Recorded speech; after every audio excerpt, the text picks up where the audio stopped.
चलो आज बताते हैं पोटेंशियल एनर्जी के बारे में, है ना। आपको कंजर्वेटिव और नॉन कंजर्वेटिव फोर्स के बारे में बताए हैं, और कंजर्वेटिव और नॉन कंजर्वेटिव फोर्स तो हम लोग देख लिए थे, सारे कंडीशन भी देख लिए थे। पोटेंशियल एनर्जी किसके क्रॉसपोंडिंग डिफाइंड होता है? कंजर्वेटिव फोर्स के क्रॉसपोंडिंग, है ना। पोटेंशियल एनर्जी किसके क्रॉसपोंडिंग डिफाइंड होते हैं? हाँ, तो कैसे डिफाइंड करते हैं वह लिखो। चेंज, पोटेंशियल एनर्जी चेंज के फॉर्म में डिफाइंड है ना। लिख लो, तो डिफाइंड कर लो। Change in potential energy, change in potential energy is equal to negative work done by negative work done by conservative force, negative work done by conservative force. ठीक है, negative work done by conservative force से defined होता है। देखो समझो, इसमें अगर हमको लिखना हो तो हम ऐसे लिख सकते हैं, delta U change in gravitational potential energy is equal to minus W C. W C का मतलब क्या? Work done by conservative force. W C है work done by conservative force. हो गया? समझो, इसके बाद समझो इसको। यह डेल्टा यू है, चेंज इन पोटेंशियल एनर्जी, इसको डी यू भी लिख सकते हैं, और ये डब्ल्यू सी है, एफ इंटू डी आर लिख सकते हैं ना। तो अगर फोर्स लिखना होगा तो क्या लिखेंगे? Minus D U by. इसका मतलब पोटेंशियल एनर्जी को डिस्टेंस के रिस्पेक्ट में अगर डिफरेंशिएट किया जाए तो क्या मिलेगा? फोर्स। और ये फोर्स कैसा निकलेगा? Conservative force. क्यों? क्योंकि पोटेंशियल एनर्जी ओनली डिफाइंड होता है क्रॉसपॉन्डिंग टू कंजर्वेटिव फोर्स। तो ये जो फोर्स मिलेगा वह है कंजर्वेटिव फोर्स। ठीक है। अब फोर्स तो वेक्टर क्वांटिटी है, किसी भी स्केलर क्वांटिटी में अगर हम डिस्टेंस से डिवाइड कर रहे हैं तो उस स्केलर क्वांटिटी का ग्रेडियंट मिलेगा। क्या मिल जाएगा? और किसी भी स्केलर क्वांटिटी का ग्रेडियंट एक वेक्टर क्वांटिटी हो जाता है ना। तो इस बात को पहले नोट करके लिख लो। तो यहाँ पर नोट करके लिख लेते हैं, डिस्टेंस से डिवाइड कर देंगे किसी फिजिकल क्वांटिटी में तो उस फिजिकल क्वांटिटी का क्या हो जाता है? ग्रेडियंट। ये यूनिट डायमेंशन में बताए थे, है ना। और स्केलर क्वांटिटी का ग्रेडियंट जो होता है वो वेक्टर क्वांटिटी हो जाता है। तो लिख लो, gradient of scalar quantity, gradient of a scalar quantity is a vector quantity. Scalar quantity का ग्रेडियंट कैसा क्वांटिटी हो जाएगा? वेक्टर क्वांटिटी हो जाएगा। ठीक है। चलो अब समझो, यहाँ से फोर्स वेक्टर क्वांटिटी है, इसके कितने कंपोनेंट होगा? 3, एक्स में, वाई में और जेड में। तो अगर एफ एक्स निकालना होगा तो minus del u by del x लिखेंगे। डेल का मीनिंग कल भी समझाया था प्रीवियस क्लास में, यही ना। हाँ, del u by del x का मतलब क्या? यू किसी का भी फंक्शन हो सकता है लेकिन वेरिएबल कौन होगा? एक्स। अगर एफ वाई लिखेंगे तो क्या लिखेंगे? Minus del u by del y. इसका मतलब यू किसी का भी फंक्शन हो सकता है लेकिन उसमें वेरिएबल कौन होगा? वाई। और अगर एफ जेड लिखे तो क्या लिखेंगे? Minus del u by del z. मतलब यू किसी का भी फंक्शन हो सकता है लेकिन उसमें वेरिएबल कौन होगा? जेड होगा। तो अगर फोर्स देखें यहाँ पर, तो फोर्स का 3 कंपोनेंट होगा, F x i cap, F y j cap, F Z k cap, ये ना। तो अगर एफ लिखे यहाँ से, तो एफ एक्स यहाँ से देखो लिख सकते हैं minus del u by del x लिख सकते हैं ना ऐसे, और फिर यहाँ पर प्लस माइनस माइनस हो जाएगा, del u by del y j cap, और फिर यहाँ से एफ जेड कितना है minus del u by del z k cap, ये ना। तो इसमें आप माइनस कॉमन निकाल सकते हो, तो माइनस कॉमन निकाल लेते हैं और यू भी कॉमन निकाल लो, है ना। तो ये क्या हो जाएगा, del by del x i cap, del by del y j cap, del by del z k cap, और ये हो गया यू, ठीक है। तो एफ जो है वह ऐसे भी लिख सकते हैं माइनस, इसको कहते हैं डेल ऑपरेटर, क्या कहते हैं, और ये क्या है यू। तो फोर्स जो है वह इस तरह से लिखा जा सकता है। तो डेल ऑपरेटर के बारे में तो बताए थे, वेयर ये जो साइन है ये डेल ऑपरेटर कहलाता है, और इसको लिखते हैं del by del x i cap, del by del y, del by del z k cap, यही ना। और इसका नाम होता है क्या, डेल ऑपरेटर, ठीक है। चलो पहले इतना लिख लो, फिर आगे बात करते हैं। चलो एक क्वेश्चन में इसको यूज करो, लिखो ए particle of mass 2 kg whose potential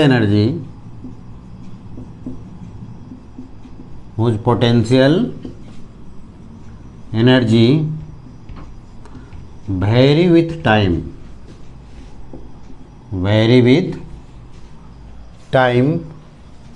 u is equal to minus xy yz plus zx, then find acceleration of particle at point 1 2 3, at point 1 2 3, ठीक है। तो एसरेशन निकालना है, तो फोर्स इक्वल टू क्या लिखते हैं, मास इंटू एसरेशन। तो सबसे पहले क्या निकालना पड़ेगा, फोर्स, है ना, और मास से डिवाइड करेंगे तो क्या निकल जाएगा, एक्सेलरेशन, यही ना। तो समझो, सबसे पहले हम फोर्स निकाल लेते हैं। तो फोर्स के कितने कंपोनेंट होता है, 3। एफ एक्स कैसे लिखते हैं, minus del u by del x, है ना, minus del u by del x. मतलब ये क्या बोल रहा है कि यू किसी का भी फंक्शन हो सकता है, लेकिन उसमें वेरिएबल कौन होगा, एक्स।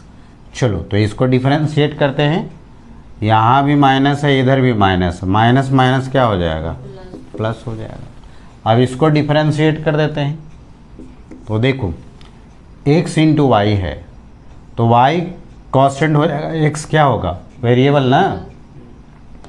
तो कांस्टेंट को छोड़ दिए, और x का x के रिस्पेक्ट में कितना हो गया, 1, प्लस इसको देखो y z, इसमें कौन कांस्टेंट कौन वेरिएबल हो जाएगा, यहाँ वेरिएबल कौन है, तो y और z क्या हो जाएगा, कांस्टेंट। तो कांस्टेंट का डिफरेंशिएशन, इसमें कौन वेरिएबल है, बताओ, इसका डिफरेंशिएशन कितना हो जाएगा, z कांस्टेंट छोड़ देंगे, और x का x के रिस्पेक्ट में 1, यही ना हो गया। तो एफ एक्स जो मिला वह y प्लस जेड है। y कोऑर्डिनेट देखो, यहाँ पर कौन सा कोऑर्डिनेट है, x इधर और इधर z, यही ना। तो y कोऑर्डिनेट वहाँ से देखो कितना हो गया, 2 प्लस 0 प्लस z का वैल्यू कितना है, 3। तो ये बताओ कितने के बराबर हो गया, 5, यही ना। सिमिलरली एफ वाई अगर लिखे हम, तो क्या लिखेंगे, minus del u by del y, इसमें कौन वेरिएबल हो जाएगा, y। चलो यहाँ भी माइनस है, यहाँ भी माइनस है, माइनस माइनस क्या हो जाएगा, फर्स्ट वाले टर्म में देखो कौन कांस्टेंट कौन वेरिएबल, कांस्टेंट y वेरिएबल। तो कांस्टेंट को छोड़ दिए, y का y के रिस्पेक्ट में कितना हो गया 1 प्लस सेकेंड टर्म में देखो कौन कांस्टेंट कौन variable, y variable z constant तो z को छोड़ दिए और y का y के रिस्पेक्ट में 1 प्लस 0 जेड एक्स, दोनों ही कांस्टेंट हो गया ना क्योंकि वेरिएबल यहाँ पर क्या है, तो कांस्टेंट का डिफरेंशिएशन 0 एक्स का वैल्यू कितना है देखो तो, 1 जेड का वैल्यू 3 तो ये कितना मिला, और मतलब एफ वाई जो कंपोनेंट हो गया वो हो गया, 4 कोई दिक्कत है यहाँ तक नहीं ना। एक और कंपोनेंट निकलेगा कौन सा, fz एफ जेड, कितना हो जाएगा minus del u by del z, तो एफ जेड हो जाएगा, यहाँ भी माइनस है यहाँ भी माइनस, माइनस माइनस क्या हो जाएगा प्लस हो जाएगा। बताओ पहला में कौन कांस्टेंट कौन वेरिएबल, दोनों यहाँ जेड वेरिएबल हो गया ना, तो एक्स वाई क्या हो जाएगा कांस्टेंट कांस्टेंट का डिफरेंशिएशन, 0 सेकेंड वाला टर्म में कौन कांस्टेंट कौन variable, y constant z variable तो जेड का जेड के रिस्पेक्ट में कितना हो गया, 1 इसमें बताओ कौन कांस्टेंट कौन variable, x x constant, z variable तो जेड का जेड के रिस्पेक्ट में कितना हो गया, 1 तो एफ जेड का वैल्यू हो गया 0, वाई कोऑर्डिनेट कितना है 2 और एक्स कोऑर्डिनेट, 1 तो ये बताओ एफ जेड का वैल्यू कितना हो गया 3। नाउ अगर हम फोर्स लिखें तो F x i cap plus y F y j cap F z, तो फोर्स बताओ कितना हो गया, एफ एक्स का वैल्यू निकाले हैं ना 5 पाई वाई कैप, एफ वाई का वैल्यू बताओ 4 4 जे कैप और एफ जेड का वैल्यू, 3k का तो ये बताओ फोर्स का मैग्नीट्यूड बताओ कितना हो जाएगा,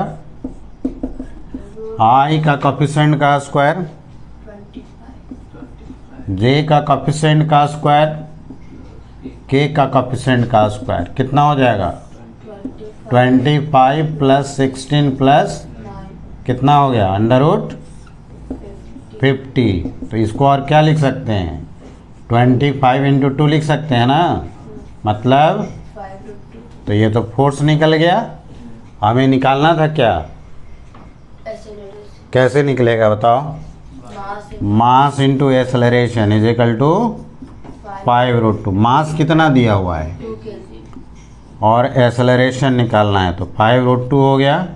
बताओ एक्सेलरेशन का वैल्यू कितना हो गया 5√2 बाई 2, ये तो कट जाएगा कितना से, ए का वैल्यू कितना हो गया 5/√2 मीटर पर सेकेंड। आया समझ में इसका एप्लीकेशन, चलो लिखो, चलो फोर्स तो देख लिए कैसे मिल जाएगा, एफ इज इक्वल टू कितना हुआ minus D U by D R. Force का कितने कंपोनेंट हो गए 3 कंपोनेंट, कौन कौन, एक्स में वाई में और जेड में, यही ना। अब समझो इक्विलिब्रियम पोजीशन समझ लेते हैं, लिखो तो equilibrium position,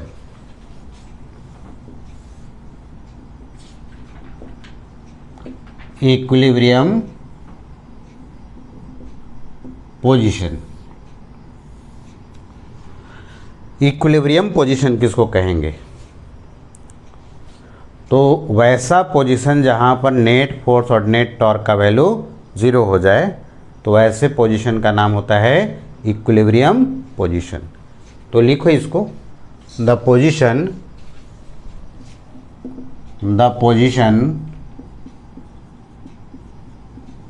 where net force and net torque, torque बताएंगे force into displacement, force into position से मल्टीप्लाई करने से टॉर्क मिलता है ना, फोर्स को पोजीशन से, है ना, आगे बताएंगे उसको। The position where net force and net torque acting on particle is 0, the position where net force and net torque acting on particle is 0, then position is known as equilibrium position, equilibrium position, ठीक है। तो equilibrium position 3 type का होता है ना। लिखो आगे, जहाँ पर नेट टॉर्क का वैल्यू 0 हो जाएगा वो पोजीशन क्या कहलाएगा, इक्विलिब्रियम पोजीशन। ये इक्विलिब्रियम पोजीशन जो है वह 3 टाइप का होता है। तो आगे लिखो, there are 3 types of, there are 3 types of equilibrium position.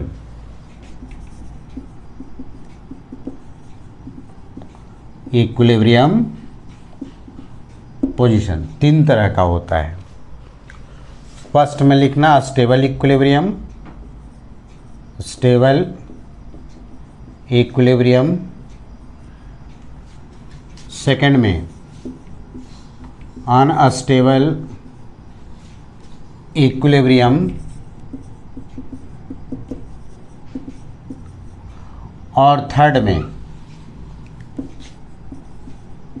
Neutral equilibrium, neutral equilibrium, ठीक है। तो सबसे पहले हम अस्टेबल इक्विलिब्रियम डिस्कस करते हैं। तो फर्स्ट में लिखेंगे astable equilibrium position.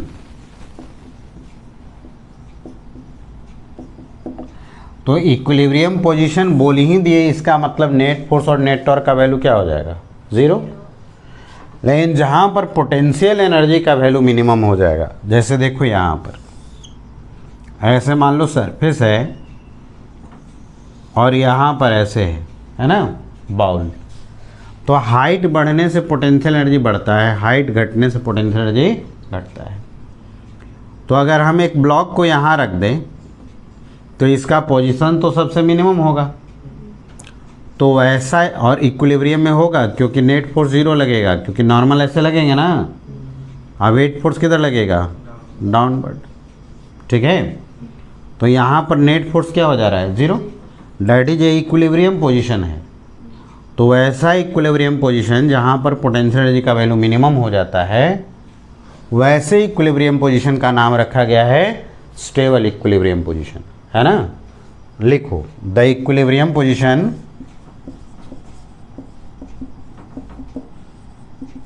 the equilibrium position where potential energy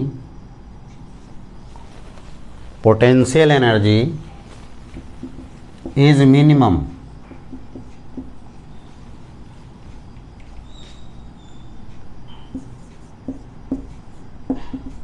is known as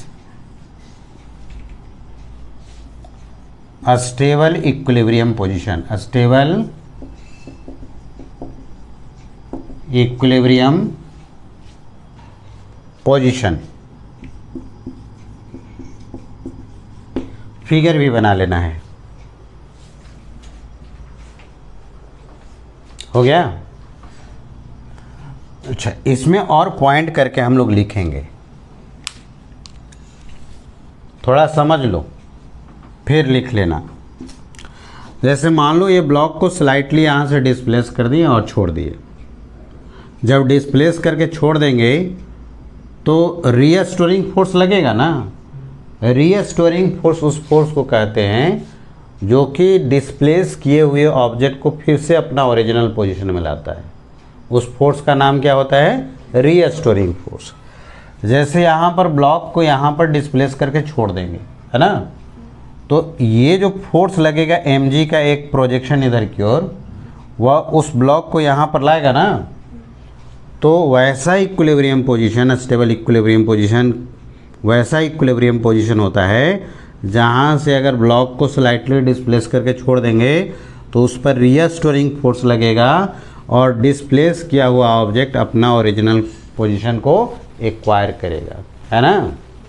तो लिखो, नेक्स्ट पॉइंट में लिखो, when block slightly displaced and released, slightly मतलब थोड़ा सा, है ना, slightly displace and released then restoring force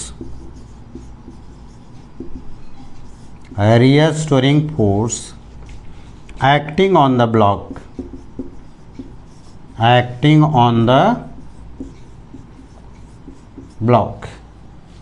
ठीक है, and block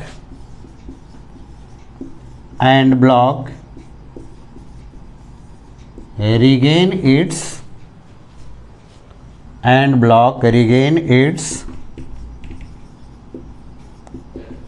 original position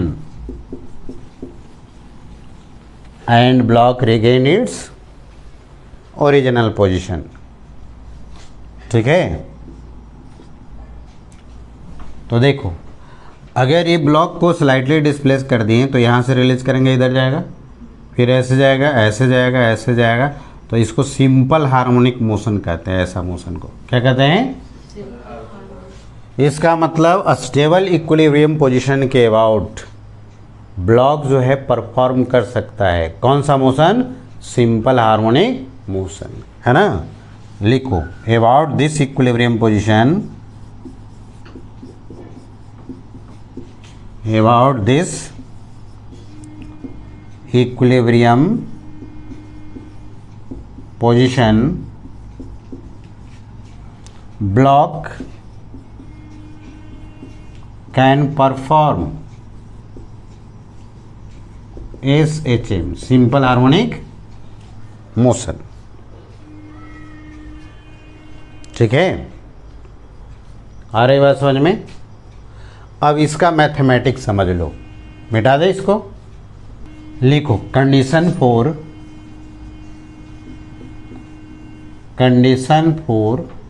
a stable equilibrium position,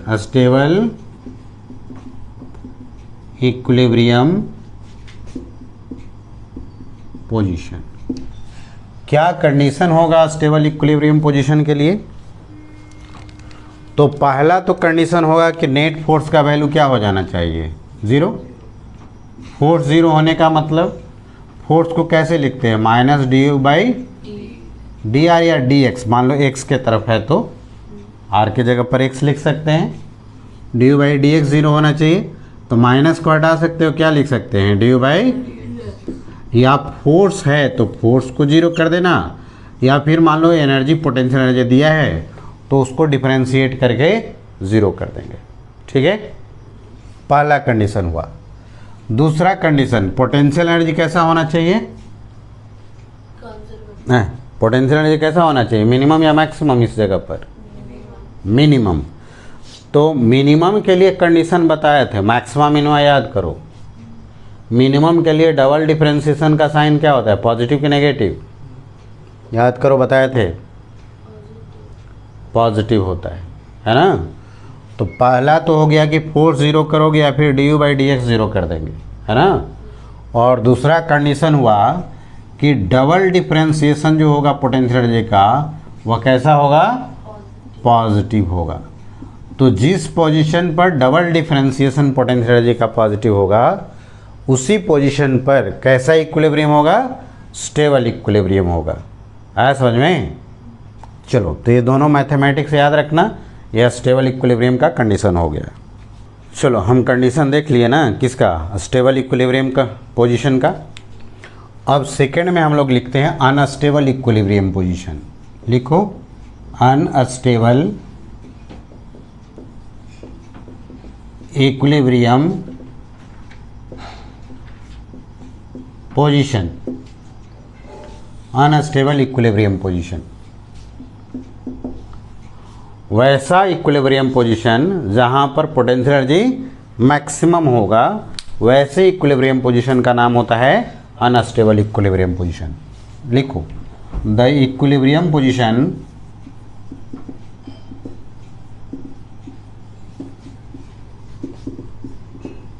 where potential where potential energy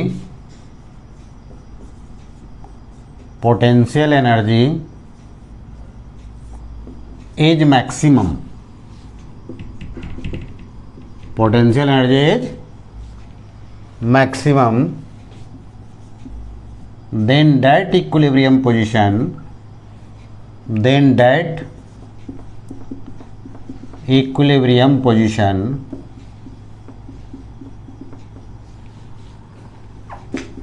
is known as unstable equilibrium position. Unstable equilibrium position. ठीक है, आ रही बात समझ में? चलो तो देखो इसमें डायग्राम समझाते हैं। जैसे मान लो इस तरह का डायग्राम बन गया है ना, और ब्लॉक यहाँ पर है, तो यहाँ तो इक्विलिब्रियम पोजीशन में है ना। कैसे? नेट फोर्स का वैल्यू 0 है, नॉर्मल mg से बैलेंस कर दे रहा है, और यहाँ पर पोजीशन मैक्सिमम है, इसीलिए यहाँ पर पोटेंशियल एनर्जी का वैल्यू भी मैक्सिमम होगा। ठीक है, तो ऐसा इक्विलिब्रियम पोजीशन जहाँ पर पोटेंशियल एनर्जी का वैल्यू कैसा हो, वैसे इक्विलिब्रियम पोजीशन का नाम क्या होता है? Unstable equilibrium position. अगर इस ब्लॉक को ऐसे डिस्प्लेस कर दो, इसको यहाँ पर छोड़ दो, तो क्या अपना ओरिजिनल पोजीशन पर आएगा ये कभी? नहीं। तो अगर अनस्टेबल इक्विलिब्रियम पोजीशन से स्लाइटली डिस्प्लेस करके रिलीज कर देंगे, तो ब्लॉक कभी भी अपना इक्विलिब्रियम पोजीशन फिर से अपना ओरिजिनल पोजीशन पर भी नहीं आएंगे, है ना। तो लिखो, नेक्स्ट पॉइंट में लिखो, व्हेन, फिगर भी बना लेना, when block slightly displace and release, displace and released, then block never regain its original position.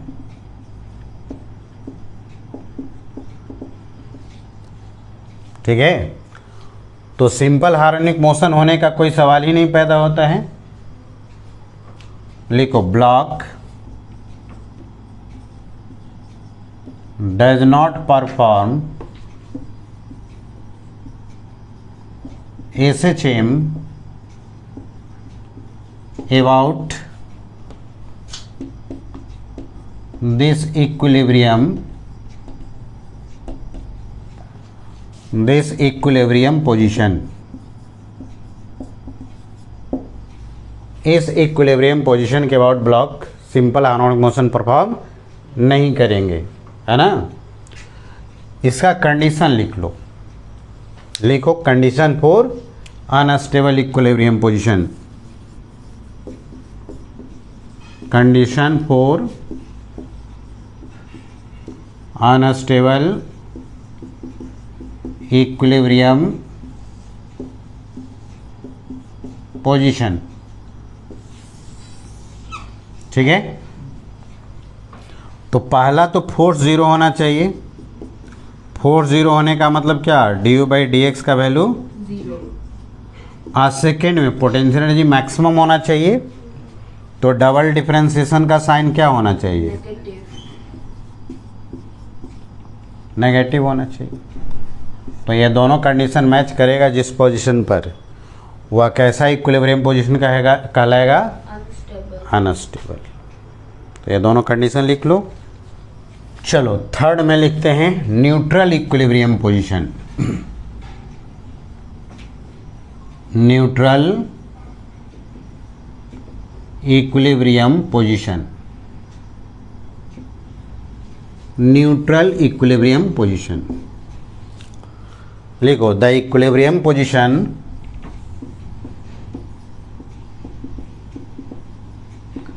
The equilibrium position where potential energy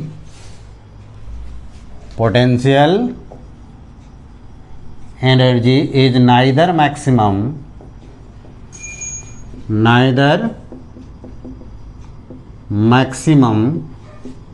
nor minimum,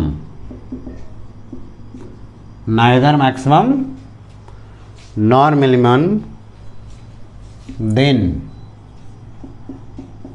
that equilibrium position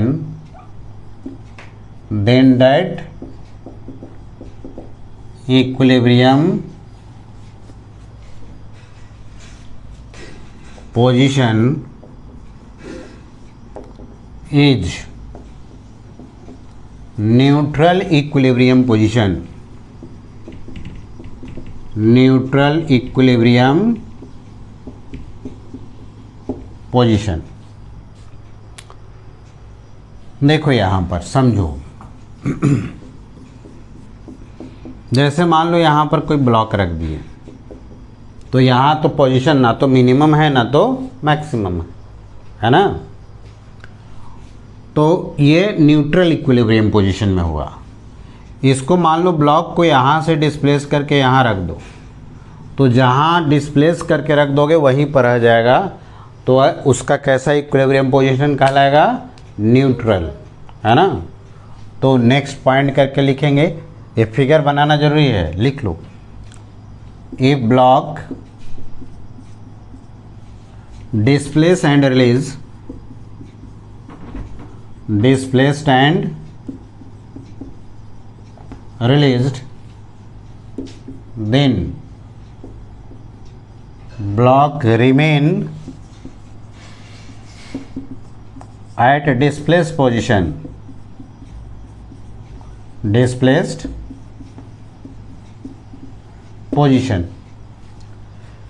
block displace position पर रह जाएगा।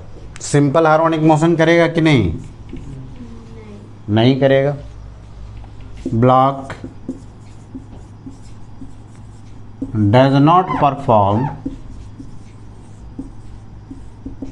SHM, block SHM perform नहीं करेंगे, है ना। Condition लिखो,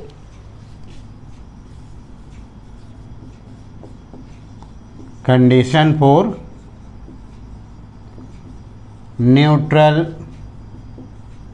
equilibrium position.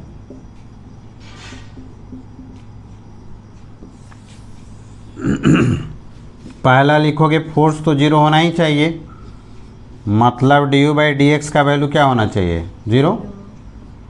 और second में लिखोगे डबल डिफरेंशिएशन जो है ना वह ज़ीरो मिलेगा, है ना, डबल डिफरेंशिएशन ज़ीरो।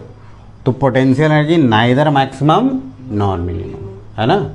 इतना ही से काम चल जाएगा, ठीक है, लिख लो यहाँ तक। चलो देखो तो यहाँ पर इस पे इक्विलिब्रियम पोजीशन निकाल लेते हैं। लिखो, क्वेश्चन लिखो।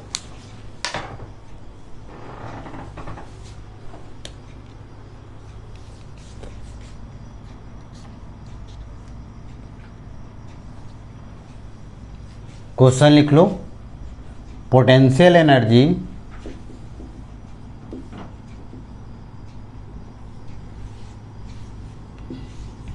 of a particle vary with position, vary with position u is equal to x cube by 3 minus x square by 2, x cube by 3 minus x square by 2, then find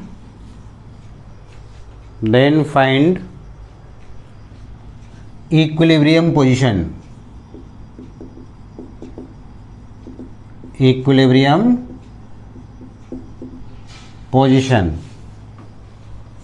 also indicate also indicate nature of equilibrium, nature of equilibrium. ठीक है, समझो। तो यहां potential energy कितना दे दिया है, x³/3 minus. x²/2। तो सबसे पहला कंडीशन कोई भी इक्विलिब्रियम होगा तो वहां पर फोर्स जीरो होगा ना। फोर्स जीरो होने का मतलब du/dx का वैल्यू क्या करना, जीरो, यही ना। तो पहला कंडीशन मैच करो, du/dx निकालो पहले। तो du/dx निकालो, इसका करो तो डिफरेंशिएशन 3x²/3 इसका करो 2x/2 कैंसिल हो गया। तो du/dx जो मिलेगा वह कितने के बराबर हो गया, x² - x। ये इक्वेशन नंबर 1 है ना। तो पहला कंडीशन है कि इसको जीरो कर देना है, तो जीरो कर दिए। लिखना पड़ेगा यहाँ पर for equilibrium position, equilibrium position du/dx का वैल्यू क्या करना पड़ेगा। 0। तो यहाँ से लिखो du/dx निकाला हुआ है ना, x² - x = 0। दोनों से x कॉमन निकाल लेते हैं तो कितना हो जाएगा, x - 1 = 0। अब बताओ कि यहाँ से इम्प्लाइज क्या करेगा कि x 0 हो सकता है या फिर x का वैल्यू -1 0 हो सकता है, ये ना।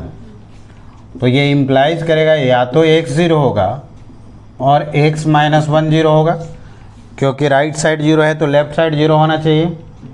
तो ये भी 0 होगा तो इसके साथ मल्टीप्लाई होकर 0 हो जाएगा, या फिर ये भी 0 होगा तो इसके साथ मल्टीप्लाई होकर के। तो x का हमें दो पोजीशन मिलेगा, एक तो x = 0 और दूसरा इसको इधर ले जाओ x = 1। तो दो इक्विलिब्रियम पोजीशन तो मिला हमको, कौन कौन, x = 0 और x = 1। लेकिन हमें पता नहीं कि किस पर कैसा इक्विलिब्रियम है। तो इक्विलिब्रियम का टाइप चेक करना होता है तो क्या करते हैं बताओ, डबल डिफरेंशिएशन। तो इक्वेशन 1 को फिर से डिफरेंशिएट कर दें, तो फ्रॉम 1 इसको डबल डिफरेंशिएशन करना है, मतलब d/dx कर दें कितने को, du/। तो यहाँ पर कितना हो जाएगा बताओ, x² का 2x माइनस dd क्या लिख सकते हैं, d² u/= कितना हो गया, कोई दिक्कत तो नहीं।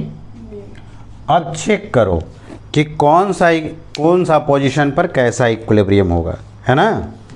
तो सबसे पहले x = 0 पर चेक करते हैं। एट x = 0 यहाँ पर डालो फ्रॉम 2 d² u/dx² क्या मिलेगा, -1। तो ये नेगेटिव हुआ या पॉजिटिव हो गया, d² u/dx² जो हो गया वह नेगेटिव हो गया, यही ना। इसका मतलब x = 0 पर कैसा इक्विलिब्रियम होगा, पोटेंशियल एनर्जी मैक्सिमम होगा ना। पोटेंशियल एनर्जी जहाँ पर मैक्सिमम होता है वो कौन सा इक्विलिब्रियम होता है, हाँ। तो लिखना पड़ेगा that is at x = 0 equilibrium will be कैसा, अनस्टेबल। एक और है ना पोजीशन हमें मिला है, कौन सा, x = 1। तो एट x = 1 इस पर चेक करते हैं। डबल डिफरेंशिएशन चेक करना है तो फ्रॉम इक्वेशन 2 से काम कर लें, फ्रॉम 2 यहाँ से। तो d² u/dx² ये हो गया 2 × 1 - 1 हो गया ना। तो d² u/dx² जो हो गया वह ग्रेटर देन 0 होगा, पॉजिटिव ना। तो तो ग्रेटर देन 0 होता है, इसका मतलब क्या होता है? Stable. स्टेबल। तो at x is equal to 1 equilibrium will be stable, that is at x is equal to 1 equilibrium will be क्या? Stable. स्टेबल। कोई दिक्कत तो नहीं? चलो लिखो। अगर फोर्स दे देते और कहते कि बताओ इक्विलिब्रियम पोजीशन क्या होगा, तो कैसे निकालते? फोर्स को लिख सकते हैं minus D by D x, है ना? चलो एक करके देखो इसको। देखो, force acting on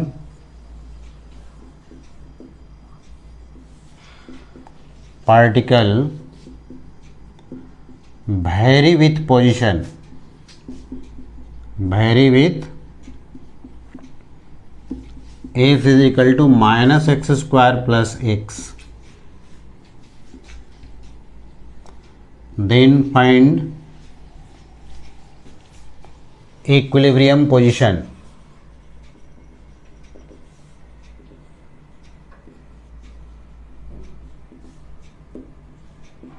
Also indicate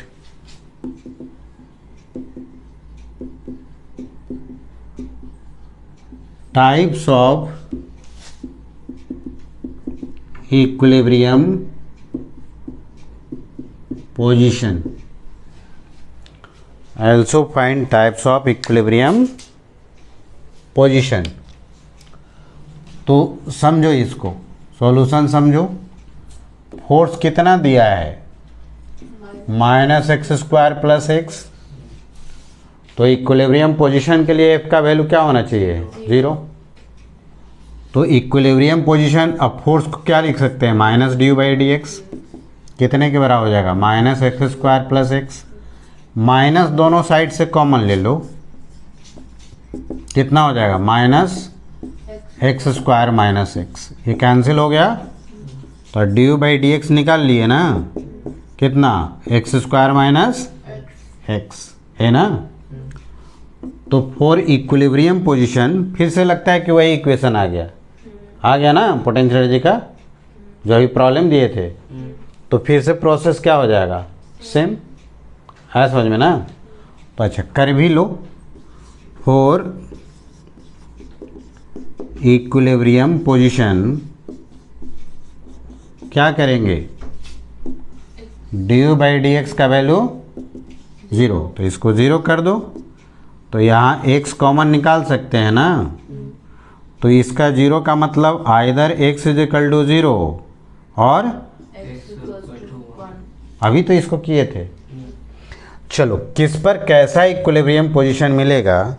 दो इक्विलिब्रियम पोजीशन तो हमको मिला है ना, x इज इक्वल टू 0 और x is equal to 1. Types of equilibrium जानने के लिए क्या करते हैं? Double differentiation. तो इक्वेशन 1 से काम करोगे तो इसको D square u by D x square, बताओ कितने के बराबर हो जाएगा? 2x minus 1. तो ये इक्वेशन नंबर 2. चेक करो। At x is equal to 0 double differentiation कैसा मिलेगा? इसमें डाल देंगे ना 2 इंटू 0 माइनस 1, तो डबल डिफरेंशिएशन जो हो गया वो -1 हो गया, मतलब ये नेगेटिव हो गया, यही ना? मतलब x इज इक्वल टू 0 पर कैसा इक्विलिब्रियम हो गया? Unstable. That is at x is equal to 0 equilibrium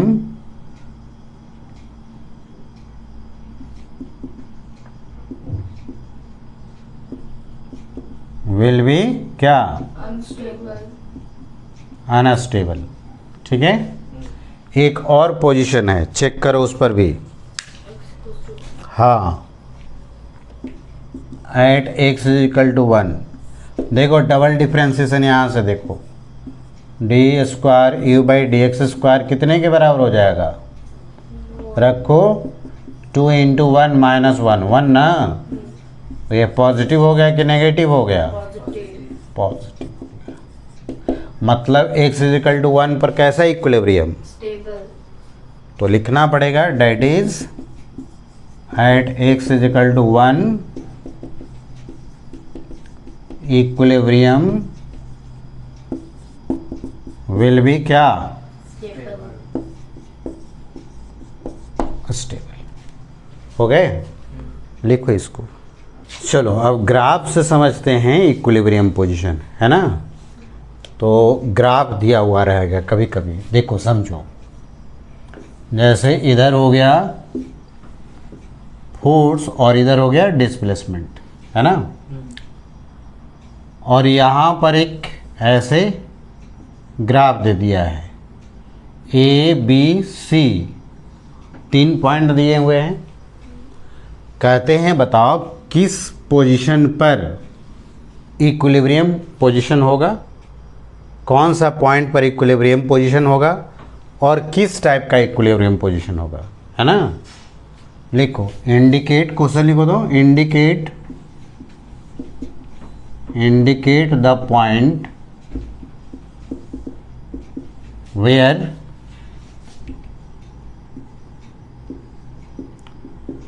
equilibrium position exists.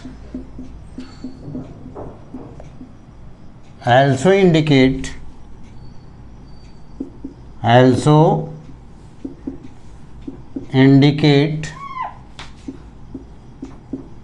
nature of equilibrium. Also indicate nature of equilibrium. समझो, सॉल्यूशन समझते हैं। इक्विलिब्रियम पोजीशन के लिए फोर्स का वैल्यू क्या होना चाहिए? ये ग्राफ देखो और ग्राफ देख करके बताओ कि किस पॉइंट पर फोर्स जीरो है। ए पॉइंट पर और बी पर तो फोर्स मैक्सिमम हो रहा है ना।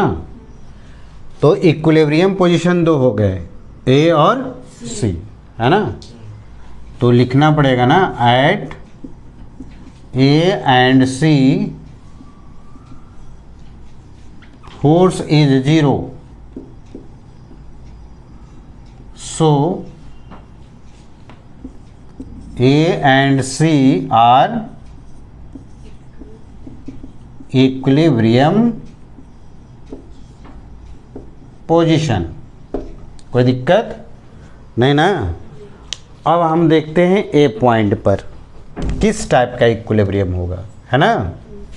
तो at point A types of equilibrium जानने के लिए हमें क्या चाहिए? डबल डिफरेंशिएशन, है ना? D square u by D x square, यही तो होना चाहिए। तो समझो, यहाँ किसके बीच में ग्राफ है? एफ और एक्स। वाई और एक्स के बीच में ग्राफ होता है तो स्लोप कैसे लिखते हैं? D y by D x लिखते हैं ना। तो यहाँ पर स्लोप क्या लिखेंगे? D f by D x. तो स्लोप ही लिखो, स्लोप से ही पता चलेगा। स्लोप अगर लिखेंगे तो D f by since force कितना लिखते हैं पोटेंशियल एनर्जी के टर्म में? लिखते हैं ना। तो अगर यहाँ पर देखें तो स्लोप जो होगा, इसमें रखो फोर्स की जगह पर, तो डी बाई डी एक्स कितने के बराबर? Minus D U by. तो ये जो स्लोप हो जाएगा वह कितने के बराबर हो? माइनस तो आगे आ जाएगा, डी स्क्वायर यू बाई। तो ये हो गया D square u by D x square जो हो गया वो माइनस ऑफ स्लोप लिख सकते हैं ना। यहीं से तो हमें पता चलेगा कि किस टाइप का इक्विलिब्रियम होगा। तो ये बता हमको कि पॉइंट ए पर अगर हमें डिस्कस करना है तो ए पॉइंट पर स्लोप कैसा होगा? Positive negative. तो अगर यहाँ स्लोप मालूम करना रहता है तो यहाँ पर क्या करते हैं? टेंजेंट डालते हैं। तो टेंजेंट कैसे डाला जाएगा? स्ट्रेट लाइन होता है जो कि इस पॉइंट को टच करेगा, इस पॉइंट को कट यही होगा ना। बताओ ये एक्यूट एंगल बना कि ऑब्ट्यूज एंगल बना? एक्यूट। और अगर एक्यूट बनता है तो स्लोप पॉजिटिव होता है कि नेगेटिव होता है? पॉजिटिव। क्योंकि tan थीटा पॉजिटिव हो जाता है। तो एट पॉइंट ए स्लोप जो होगा वह क्या हो गया? पॉजिटिव। पॉजिटिव। तो फ्रॉम 1 से अगर देखें तो D square by you by D x square कैसा होगा? स्लोप तो पॉजिटिव है लेकिन उसके आगे में नेगेटिव। तो डबल डिफरेंशिएशन कैसा हो गया? नेगेटिव। और डबल डिफरेंशिएशन नेगेटिव होता है, इसका मतलब कौन सा इक्विलिब्रियम पोजीशन होता है? Unstable. Unstable. That is at point a equilibrium will be unstable. Unstable. कोई दिक्कत तो नहीं? नहीं ना। चलो एक पॉइंट तो और है, कौन? पॉइंट सी।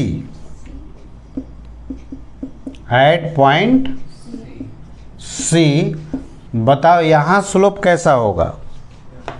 यहाँ टेंजेंट डालेंगे ना ऐसे, कैसा एंगल बनेगा? एंटी क्लॉकवाइज देखना होता है। ऑब्ट्यूज। ऑब्ट्यूज। ऑब्ट्यूज में स्लोप क्या हो जाता है? नेगेटिव। तो स्लोप यहाँ पर हो गया नेगेटिव। फ्रॉम 1 से अगर बात करें हम तो D square u by D x square पहले से नेगेटिव है, स्लोप भी नेगेटिव हो गया, तो नेगेटिव नेगेटिव क्या हो गया? पॉजिटिव। बताओ कैसा इक्विलिब्रियम होगा? स्टेबल। हाँ, that is at point c equilibrium will be क्या? स्टेबल। स्टेबल। हो गया। और बी पर तो स्टेबल है नहीं, इक्विलिब्रियम है ही नहीं, क्योंकि फोर्स वहाँ पर मैक्सिमम है। चलो बनाओ जल्दी से। चलो देखो, एक नोट करके लिख लो पॉइंट। अगर कहीं भी फोर्स नेगेटिव आ जा रहा है ना, कहीं भी फोर्स नेगेटिव आ रहा है तो वह अट्रैक्टिव फोर्स को इंडिकेट करता है ना। और अगर पॉजिटिव आ जाएगा तो रिपल्सिव फोर्स। तो इसको लिखो, if force is positive then it indicate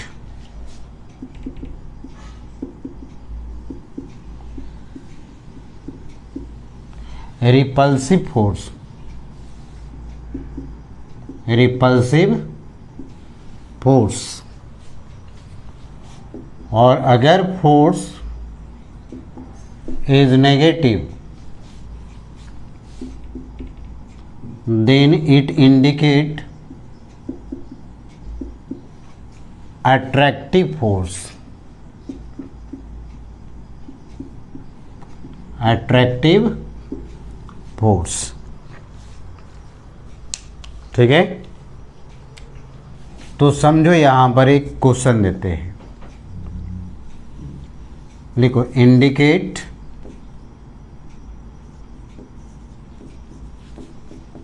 the equilibrium position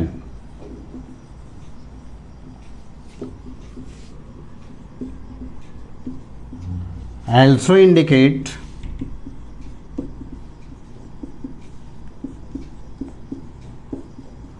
types of equilibrium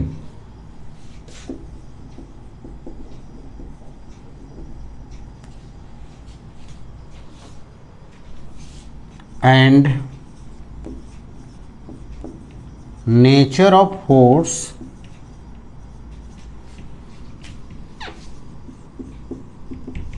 acting at different points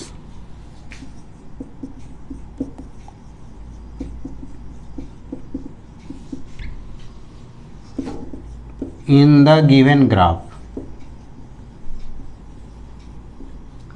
in the given graph। समझो,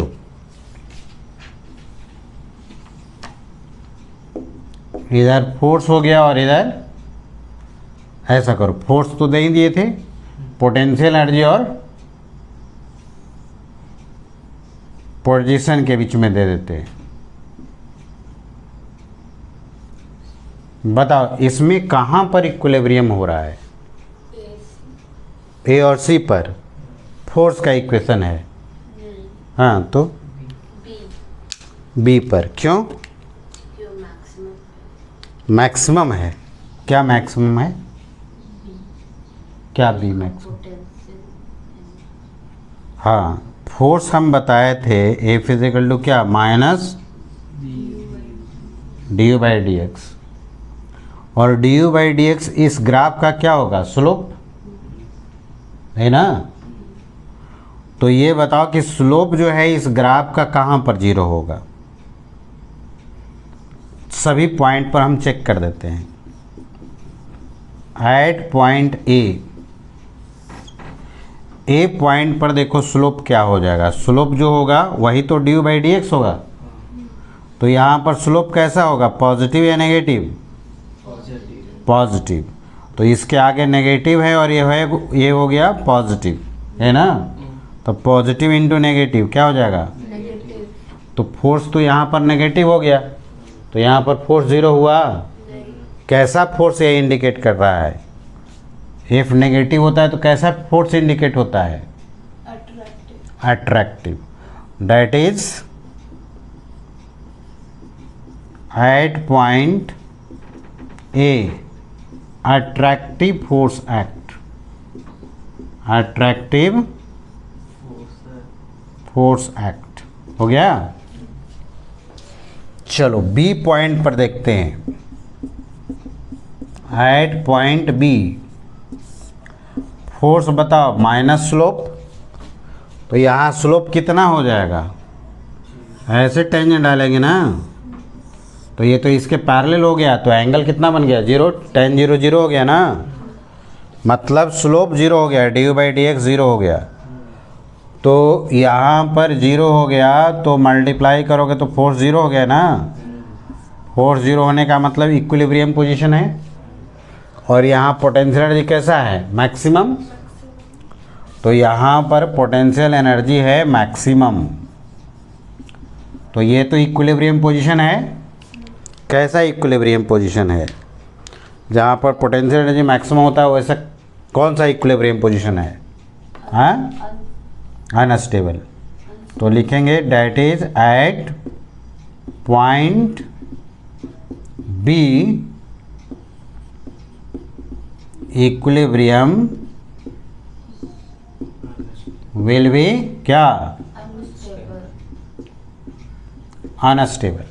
ठीक है, और सी पॉइंट पर अब डिस्कस करो। एट पॉइंट सी, तो सी पर स्लोप कैसा होगा, पॉजिटिव नेगेटिव? नेगेटिव नेगेटिव होगा, और यहाँ पर नेगेटिव है, तो एफ नेगेटिव पहले से और नेगेटिव ये भी है, तो नेगेटिव नेगेटिव क्या हो गया, पॉजिटिव, मतलब सी पॉइंट पर कैसा फोर्स लगेगा, that is at repulsive point c force will be repulsive. है समझ में? चलो, तो इक्विलिब्रियम का सारा कहानी आपको ख़त्म कर दिए। नेक्स्ट क्लास में देखेंगे पोटेंशियल एनर्जी में दो तरह का पोटेंशियल एनर्जी, ग्रेविटेशनल और स्प्रिंग।